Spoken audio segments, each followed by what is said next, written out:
What if I told you the summer that saved baseball was built on a lie? That the heroes who brought America's game back from the dead weren't just stronger than their rivals, they were stronger than nature itself. This is the story of how steroids changed baseball forever. A story of power, betrayal, and a sport that sold its soul to save itself. Once upon a time, baseball was America. The crack of the bat, the roar of the crowd, Babe Ruth, Hank Aaron, Jackie Robinson. They weren't just athletes, they were national legends. But by the late 1980s, the magic was fading. Attendance dropped. The pace felt slow. Fans drifted toward football and basketball. Then came the strike of 1994, 232 days without baseball. No playoffs, no World Series. For the first time since 1904, no champion. America's pastime was on life support. The game needed a miracle. In the shadows, that miracle was already brewing. Players were discovering something new, anabolic steroids. Chemistry that built muscle, cut recovery time, and turned warning track fly balls into upper deck souvenirs. There were no tests, no rules, no consequences. And leading the charge was a young slugger named Jose Canseco. 6'4", carved like a comic book hero, smashing baseballs into orbit. He bragged about being the future, and years later would call himself the godfather of steroids. Baseball didn't ask questions, because the numbers were climbing and the money was flowing.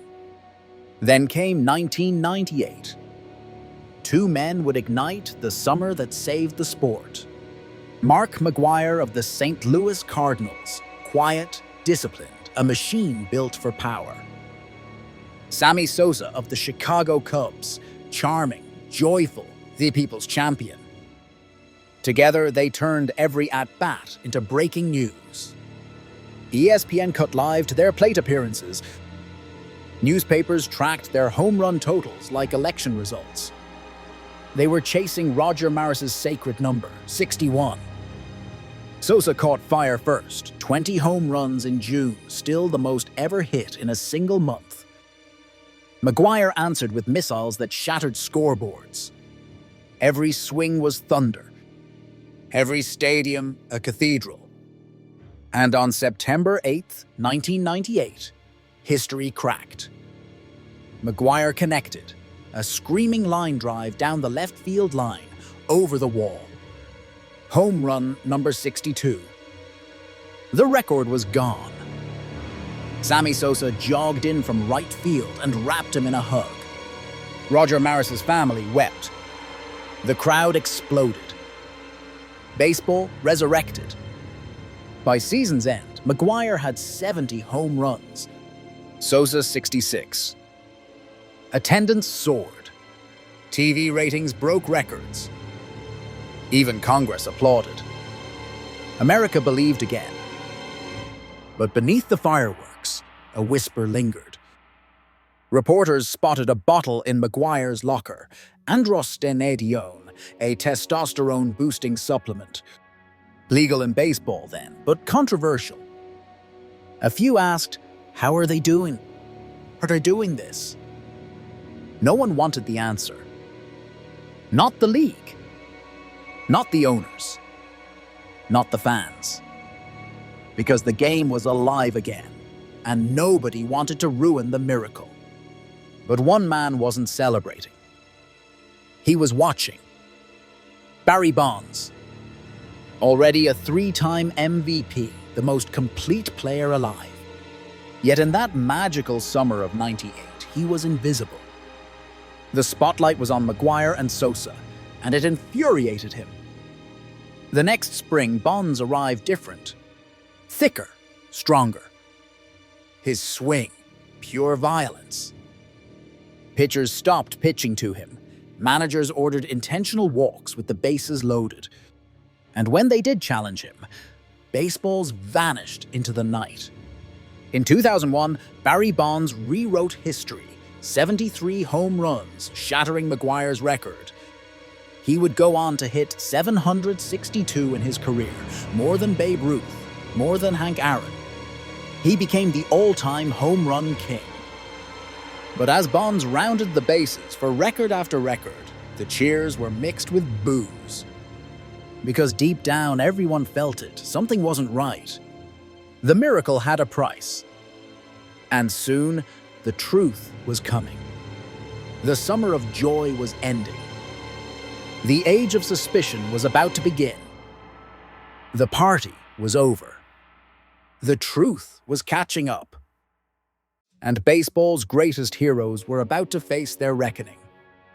Barry Bonds wasn't the only one under suspicion. He was simply the biggest name. By 2003, federal agents had discovered the Bay Area Laboratory Cooperative, better known as BALCO, a small lab supplying elite athletes with designer steroids known as the Clear and the Cream. The man behind it, Victor Conte, promised results, muscle growth with no trace in drug tests.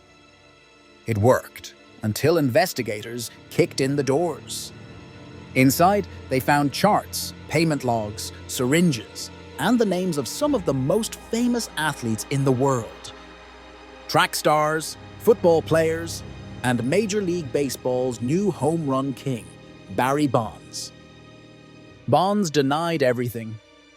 He said he never knowingly took steroids, that his trainer must have given him something else. But fans had seen enough. The once golden sport was drowning in doubt. Even the record book started to feel dirty.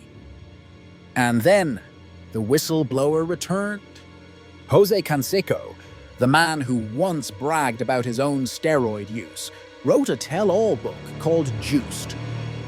He claimed as much as 85% of players were using performance enhancers. He named names: Mark McGwire, Sammy Sosa, Rafael Palmeiro, Jason Giambi, and more.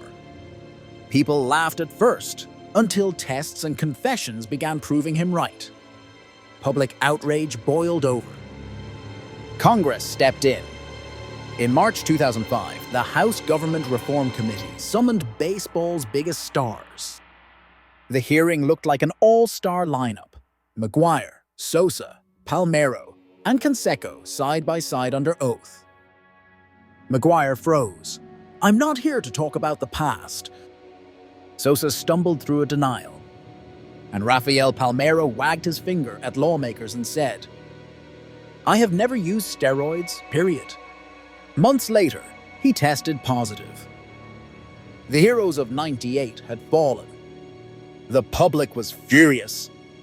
Every home run now carried an invisible asterisk. The fairy tale that had saved baseball was now its greatest scandal. Major League Baseball could no longer look away. Commissioner Bud Selig ordered an independent investigation led by former Senator George Mitchell, a man known for brokering peace in Northern Ireland. Now, he would try to bring honesty back to baseball. For nearly 2 years, Mitchell's team chased the paper trail. Most players refused to talk. But two insiders, Kirk Radomski, a Mets clubhouse attendant turned supplier, and Brian McNamee, a trainer for Roger Clemens, handed investigators evidence, receipts, shipping labels, even used syringes. December 30th, the Mitchell Report. The horse was released. 400 pages of detail naming 89 players. Roger Clemens, Andy Petita, Miguel Tejada, Gary Sheffield, Eric Gagne. Stars, journeymen, legends, no one untouched. It wasn't just a list of cheaters. It was a mirror held up to the sport. Baseball had allowed it. Owners, managers, the league, everyone had looked the other way. The fallout was brutal. Clemens, the 7-time Cy Young winner, was accused of using steroids and H. He testified before Congress in 2000, denying everything. His reputation shattered anyway. He never played again. For fans, it was heartbreak. The game that once symbolized honesty now symbolized deceit. Every number from the 90s and 2000s came with suspicion. And in Cooperstown, Hall of Fame ballots became battlefields. Writers split into camps, some forgiving, others furious. Year after year, Bonds and Clemens fell short of election. Greatness no longer guaranteed glory. Baseball had hit rock bottom. But out of the wreckage, something changed. The league toughened its rules. In 2004, the first real testing policy appeared. By 2008, it included random, year-round testing and penalties that hurt. 50 games for a first offense, 100 for a second, lifetime ban for a third. By 2014, those penalties became 80, 162, and forever. Slowly, the numbers began to fall. Home runs dropped. Players got leaner. The circus was over. Until 2013. A clinic in Miami, Biogenesis of America, was caught supplying players with steroids and testosterone creams. Its founder, Tony Bosch, kept detailed records, text messages, charts, payment logs. And the names on those lists shook the game again. Ryan Braun, Nelson Cruz, Johnny Peralta. And at the center, Alex Rodriguez. A-Rod had already confessed once, back in 2009. Now he'd been caught again. Major League Baseball dropped the hammer. 13 players suspended. Most received 50 games. A-Rod got 211, reduced to 162, the longest ban in MLB history. That was the end of denial. The end of excuses. The steroid era was over, but its shadow remained. And yet, baseball endured. A new generation rose. Mike Trout, Clayton Kershaw, Buster Posey, Mookie Betts. Young, talented, clean. They gave fans a reason to believe again. Stadiums filled. The crack of the bat echoed without suspicion. The numbers meant something again. Baseball had survived its darkest chapter, but it would never be the same. The steroid era left scars on the record books, on reputations, on trust. It taught the league that greatness without integrity is hollow. That winning at any cost isn't really winning at all. Because baseball isn't just about power. It's about faith. Faith that what you're watching is real. And after decades of deception, that faith was finally earned back, one clean swing at a time. When steroids changed baseball forever, they didn't just change the players. They changed the way we see greatness itself. If you love stories that uncover the truth behind the game, hit subscribe, because there's more where this came from. From the scandals, to the legends, to the secrets they tried to hide. This channel tells the stories the box score never will. Drop a comment below. Who do you think paid the highest price in the steroid era? Was it Bonds, McGwire, the fans? We read every response. And remember, even when the truth hurts, history deserves to be told.